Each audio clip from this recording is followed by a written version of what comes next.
Well, all right, you guys. I know I look crap, but I've been walking my little gentleman here, Lucky, Lucky, and he just won't go home. So I'm stuck making a video here at a tremendous coffee shop. DC is, you'll see right over here, there's a young woman with her baby. And when I first moved to DC, number one, you didn't see young women, but you didn't see babies either. So DC, I bought my house in 1998, so that was a long time ago, and I lived there before. But it's just been a massive transformation, and it's an interesting subject for later, whether buying inside the cities is smarter than out of.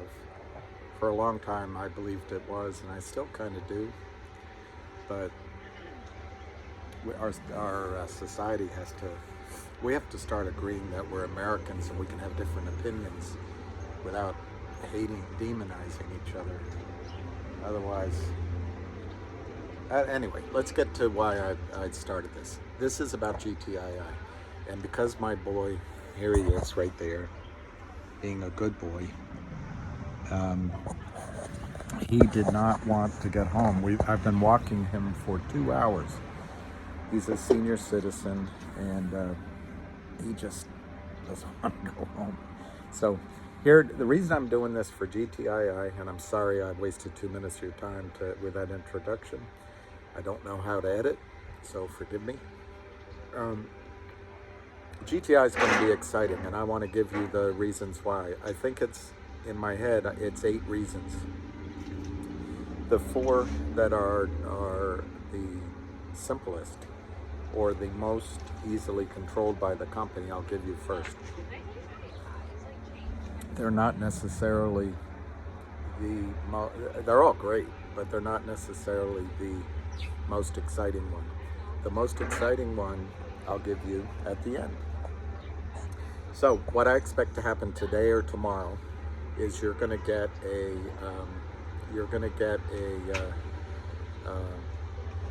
let me switch hands because here goes these puppy dogs.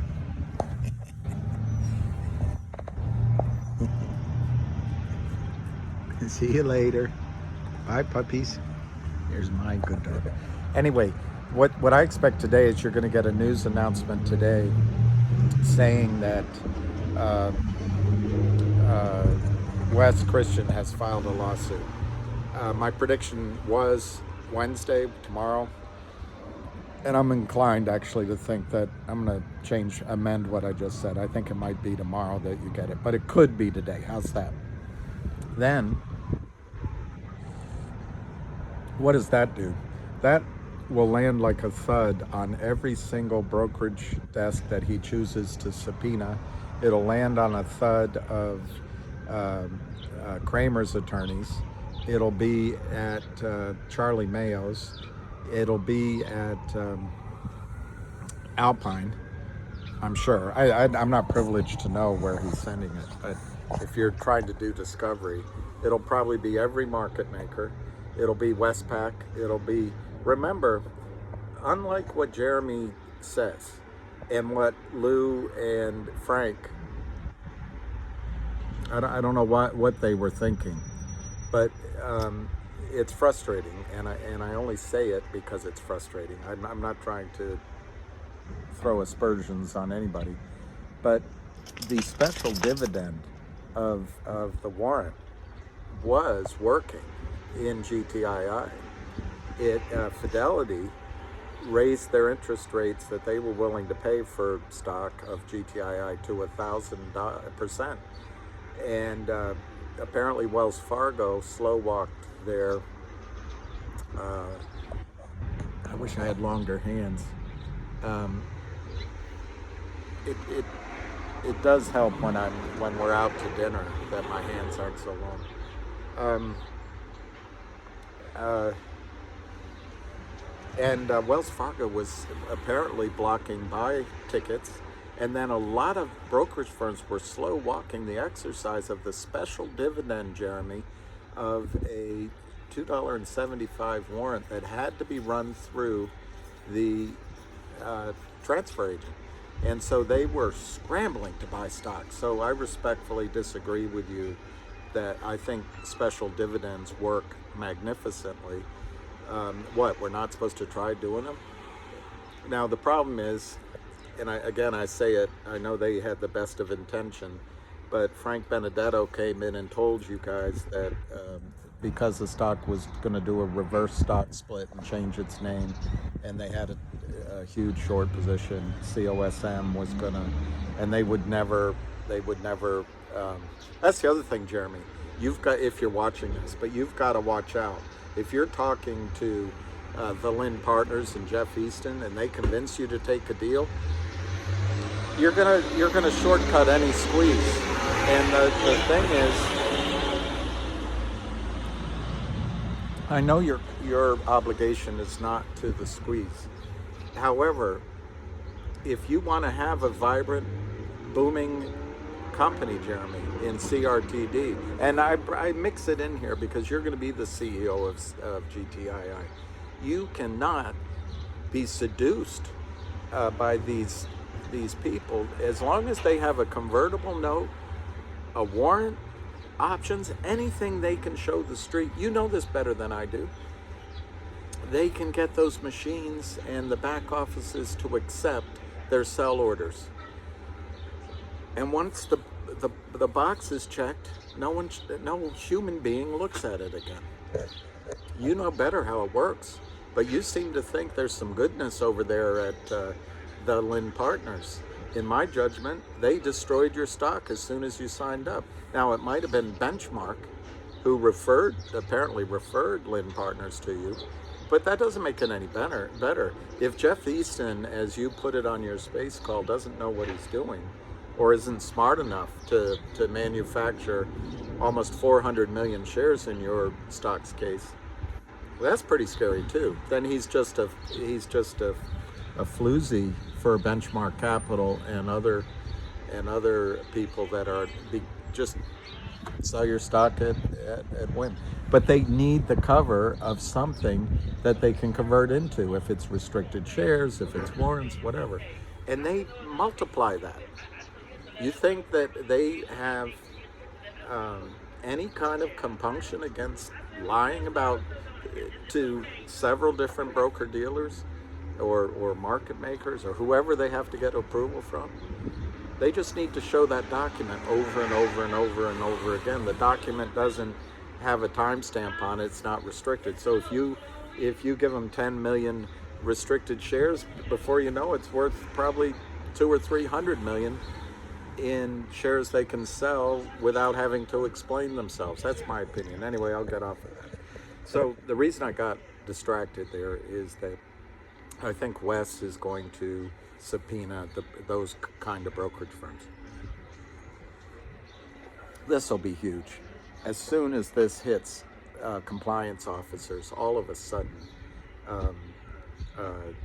do you think they're going to continue to take orders from Curt Kramer and Alpine and other opportunistic shorts? I don't. Second thing, as soon as that's done, I think you're going to hear that the dual listing of Upstream has been approved. Everything works at a slow pace, I know, but I think the dual listing of Upstream has been approved. I'm not sure Jeremy ever said this, but I happen to have my doubts that causes a squeeze at all in any fashion. However, it's really good to, Upstream is new. It's a great technology, and we're going to learn what happens. My issue is I don't see why it keeps criminals from selling non-existent shares in the United States. They can't do it on Upstream, but they can continue doing it there. And as long as we have a SEC chairman that looks the other way, why not? But it's really good news. Upstream is really good news. It fulfills something before COSM. that Lou was telling you GTI wasn't working on. Well, it'll fulfill a promise. It's always good in trust to do what you say you're going to do.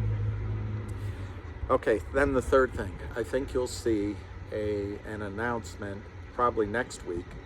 It might be later, but I would bet it'd be next week, that the board has approved a distribution of an upstream coin, NFT, digital coupon, exclusively listed on Upstream, to give you a piece of the West Christian lawsuit settlement. I think that's huge. I think that all by itself could cause a squeeze in GTII. Fourthly, and I think this is probably going to be in the first part of March, you're going to hear about the board, GTII's decision to either extend the warrants, the special dividend warrants that almost caught out the shorts before everyone went over to COSM. But you can't prove it. You know, that's the problem. These are not laboratories. So, and there's competing. I understand there's competing demands for your money, and other CEOs want capital. They're starved for capital, so why not come get those investors that were in GTII? But the thing I wish so fervently is if this is the tree cutting. The city used to put all tree cutting out to a company called Asplund. It was a weird name, but now at least they brought it back in-house, which is smart.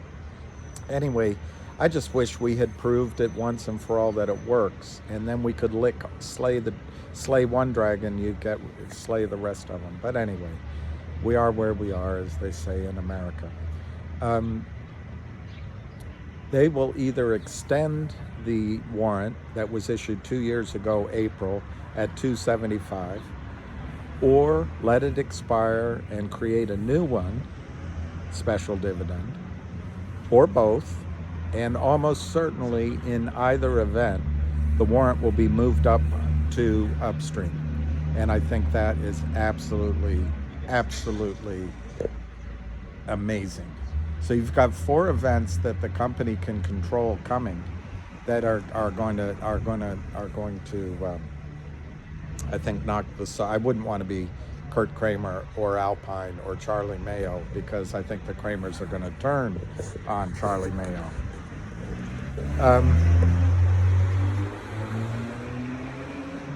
Having said that, I just remembered, and I wish I had pulled out the list, but I think it's either Dirty Mayo or Dozer, or the next video I do, I'll get it out. Curt Kramer is Kramering 4 more companies. As we speak, he's signed up 4 more. This is a scourge on the record of the SEC and on the American over-the-counter markets. It's inexcusable. So to recap, because I've rambled a bit. 1, I expect today or tomorrow an announcement of a massive lawsuit going on, asking for discovery. It's going to be a huge event on Wall Street. At a minimum, it puts everyone on notice, and it makes some knees wobble. 2, you're going to get an announcement of a dual listing, I think this week, approval on Upstream of GTII. Next week or sooner, maybe this week, I think you're going to get an announcement that GTII has decided to distribute a piece to each of you of the proceeds, potential proceeds from the lawsuit, as a special digital dividend on Upstream. 4th, the special dividend warrant of 2 years ago may be extended, may be allowed to expire, may be replaced, or both, but it'll be on upstream, and I think that's going to be huge, and maybe this time it'll stick. Okay, those are the 4 that the company can control. What can't the company control? 1-800 Law Firm. But guess what? I think you're going to hear an announcement on 1-800 Law Firm this week as well. Maybe it'll be next week, but I think before the end of the month, I think you will hear the audit has been completed, and then it just becomes a matter of mechanical settlement of that lawsuit. Sorry, somebody just walked by, my brain. Settlement of that closing.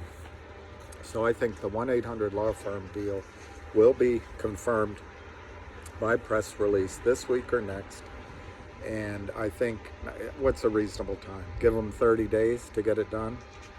So if let's say they announce it next week, how about by the first week of April, it's all done.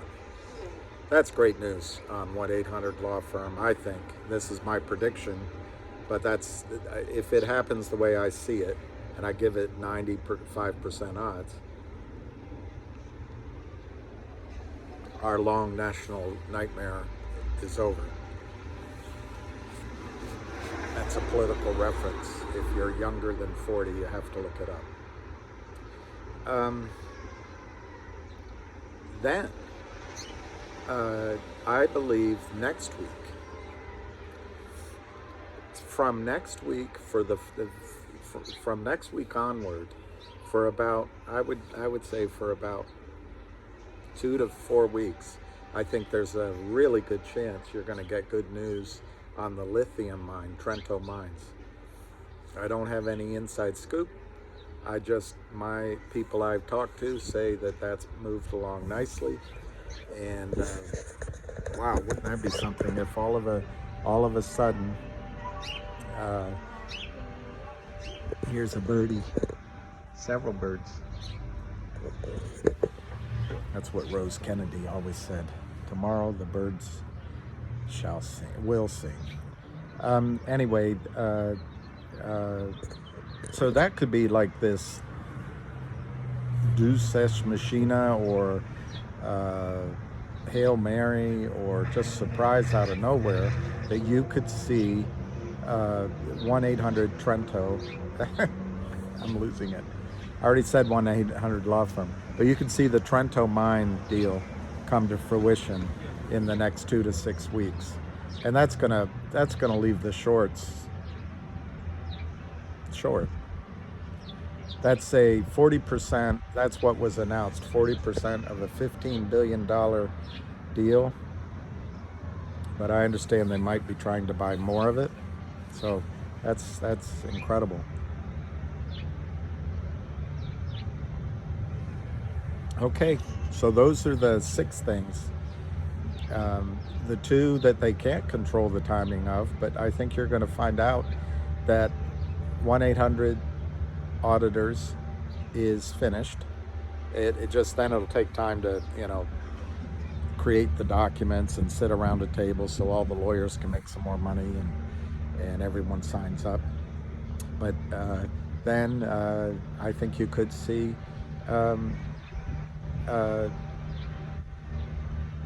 Trento Mine come to fruition. Okay, the birds want the rest of my, here, let me move it, little guy. So, I scared him away, but he'll come back. Okay, so that's 6 things. Now, I'm going to give you the biggest one of all. And I don't know if this should be classified as 1 or 2 things. But I'll start out with the most exciting thing of all. The FBI is on the case where Westpac, a financial securities firm out of California, an office, lost reportedly $2.5 to $4 million. It might have been a little bit less. I don't think it was more. And apparently, best of Ham's estimation, they covered the error in the retail account. Apparently, whoever sold those shares in desperation to try to force it down, so you would think that the shorts were winning, and counterfeiters.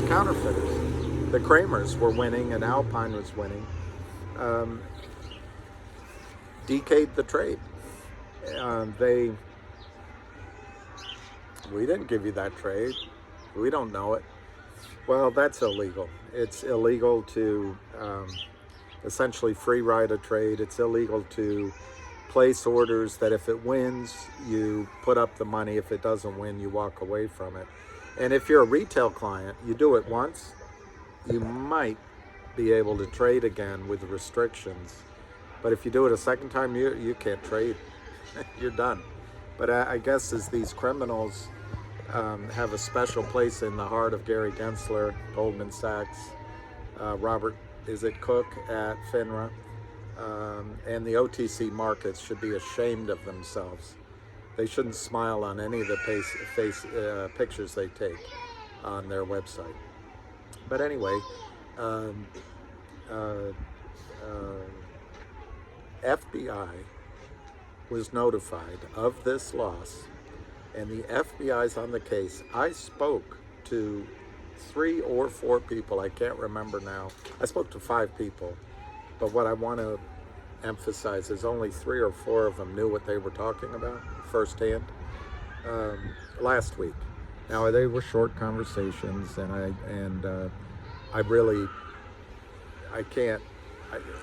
if I had my druthers, I would do a little more due diligence on what I'm saying. But I have high degree of confidence that what I was hearing was true. 1, that the error is over 2 million, maybe as high as 4 million. 2, that it's a young kid broker that was about to go on his honeymoon. He's apparently cooperating with the FBI. 3, that the firm is taking it seriously, Westpac. And 4, that the FBI is aggressively going after this. This is a crime. The FBI does not allow financial fraud and theft the way Gary Gensler does. So there won't be any soft wrist slap. There won't be any settlement with the in-house attorney at Kramer, Cheatham, and Howe. There won't be any Gibson Dunn rescue of these white-collar criminals, in my judgment, of course. Everything on this video is my judgment. But here's the news that I want to tell you about that. In my experience, and I used to be impotent. I used to be, back, my numbers now wouldn't measure up, but I was a top, financial guy. So I know a little bit what I'm talking about. When the FBI puts this out, when it's on GTII, when they start asking questions, it's going to go across every compliance officer's desk in the United States. Who will accept orders on GTII to sell without first locating it for real, without highlighting that you have to know your customer if you accept the order? Who is going to accept these orders pell-mell anymore? So it's great. The supply, in my opinion, the supply of criminal selling and counterfeiting is going to disappear. Secondly, and this is where, I don't know if I should say this is the 8th or just leave it lumped in here, but this just excites me so much. The FBI agent said that he or she believes that the person that gave the orders at the Westpac office is the same person selling the stock all over the United States. So could you imagine if it could be, in his hubris and his cockiness, it could be Curt Kramer, Charlie Mayo, those guys in the boiler room that Charlie Mayo oversees, Seth Kramer? Could you imagine? That would just be incredible. But the FBI isn't milk toast like Gary Gensler. The FBI isn't bought at these levels. It might be bought politically when it comes to laptops versus email servers. I don't know. But at the lower levels, there are a lot of good men and women at the FBI. The criminals are in trouble in the short position. So one more thing that occurs to me is there was an order to buy 19 million shares of GTII. The stock was $275. Ham thinks that what drove the stock to $275, $3 was the buy-in from Westpac. Certainly, somebody was selling it down in the meantime, I think counterfeiting. But we didn't see the 19 million shares bought back in. So if the announcement today or tomorrow of Wes's lawsuit, the announcement of a dual listing approval on Upstream this week or next, the announcement of a special dividend exclusively on Upstream of a piece of Wes Christian's lawsuit to each and every one of you, designed to catch out, make a run on the bank for real shares. The reissuance or additional issuance of warrant of the special dividend warrant at $275, or now it might be lower on Upstream. The 1-800 law firm, the potential of the Trento mines, which is massive, and then the FBI investigation going across all compliance officers' desks, risk mitigation versus sales side of offices. If this causes the stock to get back up to 3, I don't know, but more stock has been counterfeited. There was an order to buy 19 million shares when it was at 275, 250. You use your own judgment, but that's out there, and that could trigger the most massive buy-in on top of buy-in on top of buy-in that you've ever seen. These are my views. I think you got to hold on tight for GTII. I hope no one comes in and whether they're bought out or they're doing it because of their best judgment, I hope no one interrupts the potential of this squeeze this time. And I do think if GTII goes, CRTD is going to go. I want to do a separate video on CRTD, but remember, when GTII buys CRTD, Jeremy Frommer is going to be the CEO, and that's a courageous, intelligent man who knows how to put pressure on Wall Street. All right, so that's going to be my time life video.